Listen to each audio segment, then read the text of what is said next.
In Lesson 12 and 13, you perform basic sound editing and sweetening using the tools in the Edit page. In this lesson, we'll be moving our project into Resolve's Fairlight page, which is a dedicated sound editing, mixing, and mastering environment for delivering cinema-quality soundtracks. If you still have the Salt Flats project open from the previous lessons, save any changes, then press Shift-1 to open the Project Manager. Double-click the Nelson Teaser 2 Stages project to open it. From the Quick Access menu at the top of the viewer, choose Lesson 22. This lesson contains a final edit and color grade. When the video is in this state, it's often referred to as picture lock, a dubious term that suggests no more changes will be made to the picture. As a general rule, sound editors are much happier knowing that their edits will not need to be readjusted because the picture edit is still in flux. This is why the Fairlight page appears to the right of all the other pages in the workflow pipeline. Even so, Resolve's integrated Fairlight page makes it easy to jump back into the Edit page or the Color page to make small changes if necessary, without ever having to worry about troublesome reconforming when working back and forth between Resolve and third-party digital audio workstations. To move your timeline into Fairlight, click the button at the bottom of the window. Fairlight is a digital audio workstation, so the majority of its UI is taken up by an audio-only timeline. At the top of the window is a toolbar for hiding and revealing panels as you need them. In the center are transport controls, and below that is a toolbar for commonly used tools and commands. The timeline below is where you perform your sound editing tasks. The timeline includes the same color-coded tracks, markers, and audio level adjustments you applied in the Edit page. In the upper right of the UI is a Meters button that will reveal a monitoring panel. Playing back the timeline will display separate meters for each track. We're only monitoring 4 tracks, but with all the empty tracks to the right, you have an idea of just how many tracks you can work with in Fairlight. To be specific, a staggering 2,000 tracks should your project call for it. In a traditional audio post workflow, the sound editor will need to work with a reference video from the project to use as a guide when building the soundtrack. This video appears at the far right of the monitoring panel, but you can expand it as a floating window by clicking this button. The window can be resized and placed anywhere on the screen that's convenient. Let's place it in the lower right of the window and close the Meters panel. If the mixer is open, let's close that as well. You can also view your video edits from the Edit page. In the toolbar, click the Timeline View Options button, then click the Video Tracks button.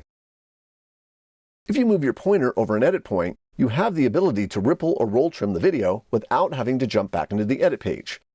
We'll turn that feature off since our picture edit is locked. There's also a mixer for balancing track levels. In the toolbar, click the Mixer button to reveal it. You can expand the mixer to view more tracks by dragging the panel boundary. The Fairlight mixer is similar to the Edit page mixer, but with a few more controls. At the top, you'll find Insert Effects, EQ, Dynamics, and Pan controls. We'll be working with the mixer in the next lesson, so let's close it for now. Let's look at the various ways to navigate the timeline, many of which are the same as the Edit page. To move the playhead to the start of the timeline, press the Home key. Use the down arrow key to move the playhead forward one edit point at a time, and the up arrow to do the opposite. Use the J, K, and L keys to shuttle. So right now, even at faster and slower speeds, the audio is discernible, making it easy to locate word breaks and music cues. Dragging on this slider will zoom the tracks vertically, and this one will zoom them horizontally. Pressing Shift-Z will do a zoom to fit. Fairlight will always keep the zoom focused on the playhead. If you're using a 3-button mouse, holding the Shift key while scrolling will zoom the tracks vertically, and holding the Option or Alt keys while scrolling will zoom the tracks horizontally. If you're using Apple's Magic Mouse, you can swipe up or down while using these modifier keys. If you need to zoom in on one track, select the track header before you zoom in.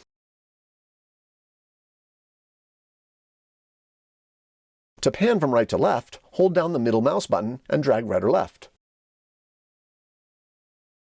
Magic Mouse users swipe left or right. Just like the Edit page, tracks can be renamed and color-coded. If you took the time to name your tracks and color-code them in the Edit page, those names and colors will transfer to the Fairlight page. But you can change one or both by double-clicking the track name and entering a new name, and/or change the color by right-clicking and choosing a track color. I'll undo that because I'm okay with the current track names and colors. If you're handing off your edit to a dedicated sound editor, it's important to give him or her a list of the tasks you want performed. Even if you're doing the sound editing yourself, creating a task list will keep you organized and focused. Items in your list should include things like where sound effects, music, and voiceovers should be placed, as well as areas in the dialogue that are problematic. These tasks are typically itemized into what's called a spotting list, that the director, sound editor, and composer will refer to when building out the soundtrack. In the upper left of the toolbar, click the Index button. The index is divided into 3 tabs: Edit Index, Tracks, and Markers. Starting with the Edit Index, this panel presents a chronological list of every clip in your timeline. Selecting an item from the list selects the corresponding clip in the timeline. The Tracks tab presents a list of every track in the project. Our project currently has 5 tracks, but only 4 of them are visible in the timeline. The main one is the output bus for all the tracks. Clicking the visibility eyeball will allow you to temporarily remove tracks from the timeline so you can focus on just the tracks you need to work on. The Markers tab shows a thumbnail and timecode location for every timeline marker that was added in the Edit page. Click the List View button to view the marker names and any notes that were provided by the picture editor. If you're not seeing the entire list, drag on the boundary between the panel and the timeline. These columns can also be reprioritized by dragging right or left on the column header. And if you right-click on a column header, a checklist will appear so you can remove or add only the items you want to see. Let's turn off the timecode info and the duration. Then resize the panel to frame up just these items. From a sound editing perspective, the spoken word is generally going to have the most attention and focus because it's the primary audio in the story. So we'll focus on the dialogue first. If you look at the dialogue track, there's a left and right channel. If you select the track and zoom in on it, you can see there's no discernible difference in the waveforms. On location, it's typical for dialogue to be recorded as mono. So why are we seeing 2 channels? Well, if you return to the Edit page for a moment, you'll see that the dialogue only appears as a single channel, but it was edited into a stereo track, as indicated by the 2.0 in the upper corner of the track header. The Edit page always represents 2-channel audio as a single audio clip, in order to keep the timeline streamlined and the clips easier to trim and work with. However, when those same clips appear in Fairlight, all the channels are visible so that the sound editor has access to them. This is important because the left channel may contain a boom mic recording and the right channel a lav recording. For my Alien Hunter project, we recorded from a single mic source, so the second channel is redundant here and we should convert this track to mono. Right-click on the column header and choose Change Track Type to Mono. The track header now reads 1.0. If you play the dialogue, the track header shows a single volume meter instead of 2. So right now, I'm in a ghost town called Nelson, Nevada. I should point out that the original clips are not modified in any way. In fact, if you copy any of these clips into a stereo track, both tracks will become visible. Since we'll be working on the dialogue, let's solo this track.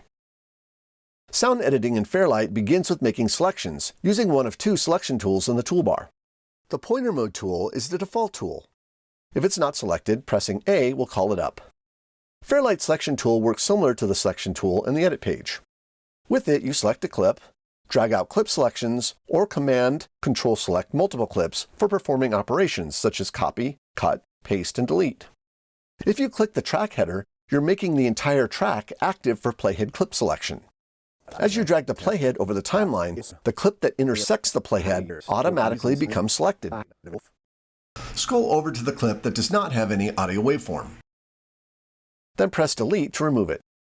Click in the empty gray area between the clips to deselect.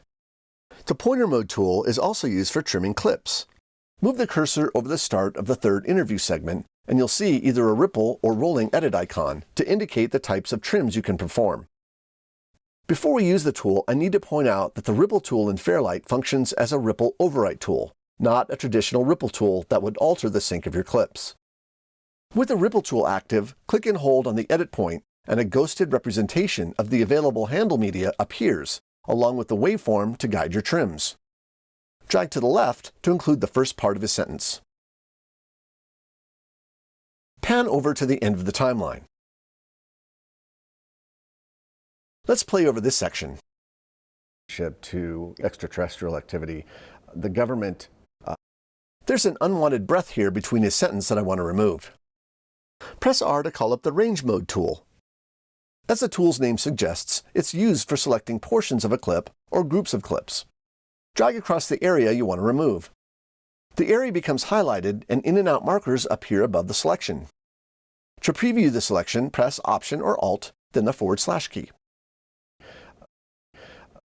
Before we delete this section, notice that the music directly below the dialog is highlighted as well, but it's not selected. Only the track whose header appears in light gray will receive the edit. Press Delete. If you wanted to include both tracks in the operation, just make sure both track headers are selected before pressing Delete. To clear out the selection range, press Option X. Click in the empty gray area to deselect and play over the edit point. The government I'd like to open this edit up by a few frames. Press A to switch to the pointer mode tool and select the clip. Press the period key 4 times to nudge the clip 4 frames later. You'll see a sync warning flag, but as you can see in the reference video that we're still on the B-roll shot, so we can ignore this. Move the playhead into the gap and zoom in. Press R and drag out a range over the gap, and make sure looping is enabled in the transport section. Press Option / to loop the range. 2, extra 2, extra 2, extra 2. At the end of the outgoing clip, there's a few frames of hangover dialog that needs to be removed. Using the Ripple Trim tool, drag to the left until the unwanted sound is removed. Press Option / to hear the cleaned up delivery. 2, extra 2, extra 2. Now press Option X to clear out the range, then press Shift Z to zoom out. Now we have a few gaps that need some room tone. Let's create a track for that. Right-click on the A1 header and choose Add Tracks. Make sure the insert position is set for below dialog and the track type is set for mono. Then click Add Tracks. Change the track name to Room Tone and the track color to teal.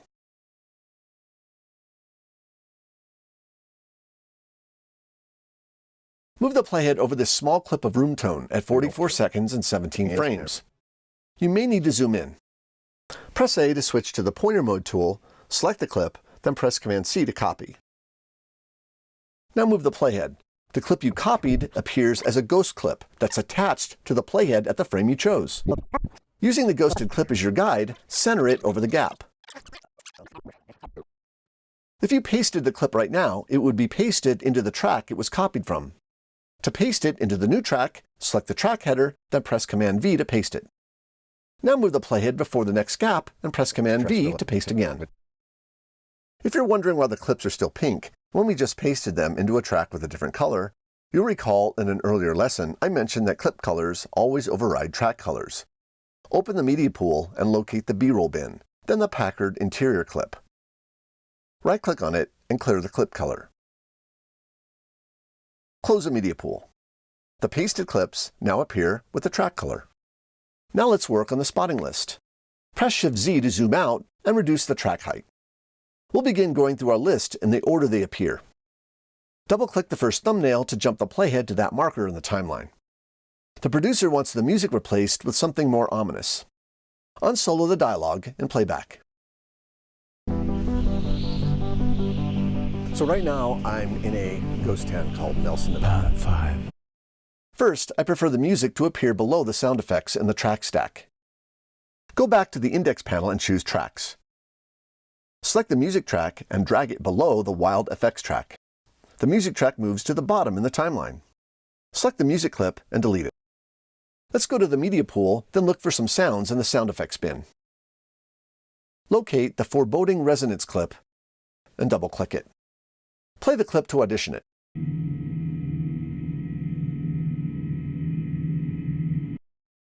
There should be an endpoint marker at around 10 seconds. If not, add an endpoint marker there. Drag the clip into the empty A5 track and align its left edge to the beginning. Solo the clip and play a few seconds.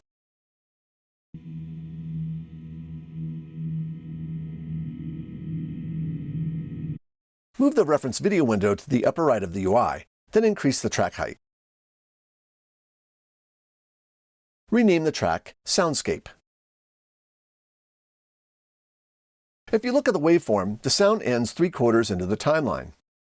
Move the playhead after the waveform amplitude has reached full strength at around 12 seconds. Press R to call up the range mode tool, then drag across the clip before the droning sound tapers off again. Press Command-C to copy. Move the playhead while watching the end of the ghost clip. You want it roughly aligned with the end of the pink sound effect. Press Command-V to paste. Now play over the edit point.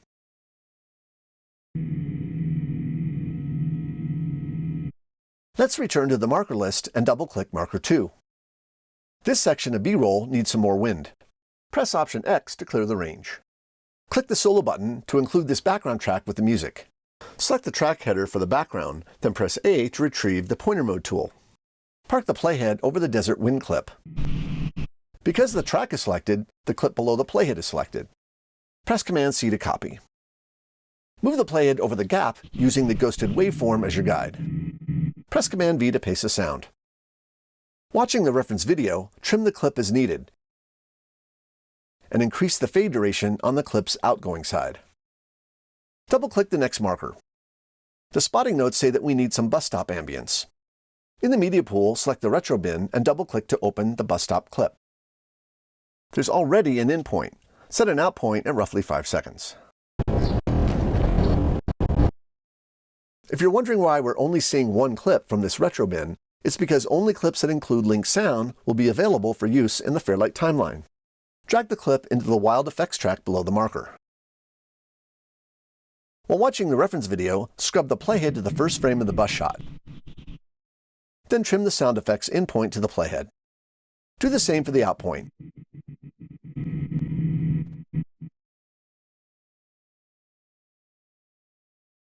I prefer the sound extend into the interview shot to tie the two shots together. The volume looks a bit loud, so let's bring it down by dragging the volume band. Solo this track to include it with the others and play back.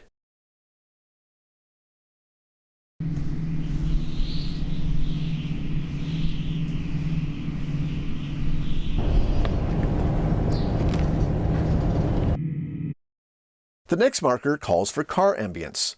Since I don't have a sound effect that matches the visual of this 50s era sedan, I'll fake it by extending this car interior sound to cover it until I can locate something better. Jumping to marker 5, we need to add some outside ambience, a park or an outdoor recreational location. There are a couple of clips in the sound effects bin that should fit the bill, but I'm going to leave that one for you as a practice exercise. To help you stay organized, create a new stereo track below the wild effects track and name it Foley. Change the track color to brown. Hold down the Shift key and drag the dog barks into the new track. The Shift key constrains the movement to only vertical movements. Now you have some room available in the wild effects track to add the outdoor ambience. For this final spotting marker, we need a music change. Locate and double-click the Alien Breath clip. There should be an in point at 12 seconds into the clip. If not, mark an in point there. While watching the reference video, move the playhead to the first frame of the old sedan. Drag the sound into the timeline and align its left edge with the playhead, but don't release the mouse. Hold down the Option and Shift keys, or Alt and Shift on a PC, then release. A crossfade will be added that spans all the frames that overlap. I want a shorter crossfade, so I'll trim it back. Then play over it to hear how it sounds.